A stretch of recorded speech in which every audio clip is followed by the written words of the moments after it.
Bradley Mtol, Gen Z Goliath. Ekore mwena wa Mombasa. And the guy is doing fine. He's doing very well in the industry.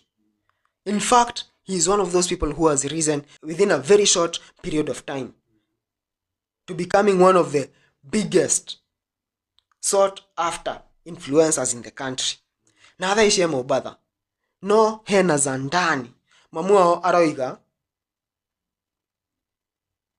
kuma riria amenyekire ndari amuona na ni atiganeirie mwana wake na mutumia na thaici ena muhiki ungi kuria Mombasa.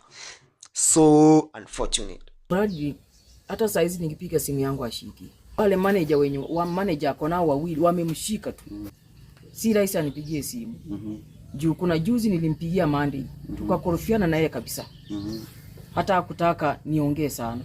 Juu wale manager wamekaa, manager wenye akonao ni wabaya.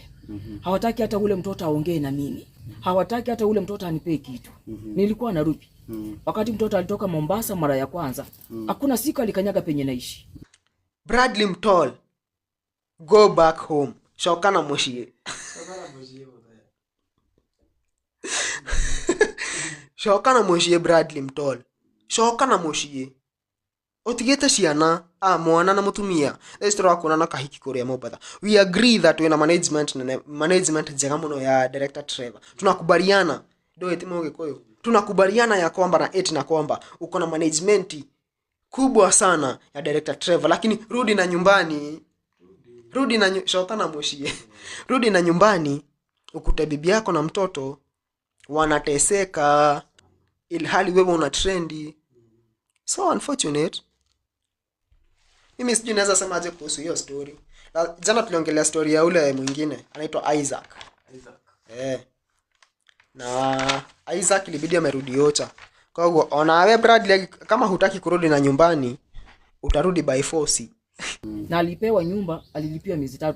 Hata nyumba yake yenye alipewa sijawahi jua hiyo nyumba. Sasa chenye ningeomba Bradley asikie mawaidha yangu. Asisikize mawaidha ya watu wa nje juu hatuna makao. Ajue venye tunaweza pata nini? Makao. Juu watu sasa hiyo ni nini ya 3 sasa akienda kusign hiyo contract. Juu nilimuuliza hiyo contract venye una sign unaweka nani next of kin. Hapo ndo tulikosania kabisa. Mpaka na wasaidia anipigi simu, hata nikipiga ashiki. Jana nilipiga nikajipigia ashiki. So Bradley ako na management. Hao management wameweza kupiga simu akakwambia sisi ndio tunahandle mtoto wako. Hawajawahi nipigia. Sasa hao ndio anatembea tu nao. Alafu amepata kasichana kingine huko Nairobi. Huyo msichana sasa ndiye ana nini sana. Ana receive simu. Sasa bibi yake hata hajui bibi yake. Bibi yake na Bradley alikuwa ameoa. Ako na bibi na mtoto. Ako wapi? Sasa huyo bibi hata sijui venye yako vizuri. Juu nikimtafuta kwa simu simpati. Na watoto?